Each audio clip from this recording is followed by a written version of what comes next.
Hello বন্ধুরা, সকাল থেকে বৃষ্টি না থাকায় কর্মসূত্রে বেরিয়ে পড়লাম। দুদিন কাজে বেরোতে পারিনি। মেঘাচ্ছন্ন আকাশ, জনশূন্য রাস্তায় একটা আলাদা ফিল অনুভব করছি। অ্যাকচুয়ালি বর্ষাকাল বলে মানুষজন রাস্তায় কমই বেরোচ্ছে।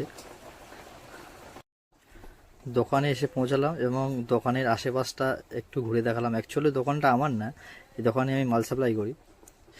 দোকানে এসে মাত্র দোকানদারের সঙ্গে একটা ছোট করে ভিডিও শ্যুট নিলাম।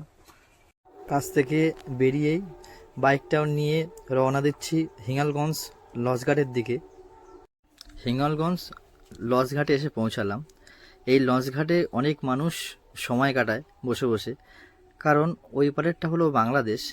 এই বাংলাদেশ দেখতে অনেক দূর দূরান্ত থেকে মানুষ এই হিঙ্গলগঞ্জ লঞ্চঘাটে এসে সময় কাটায়। এবার বাড়ির উদ্দেশ্যে রওনা দিলাম। আবার একটা ভিডিও নিয়ে হাজির হব তোমাদের সামনে। ভালো থেকো সবাই।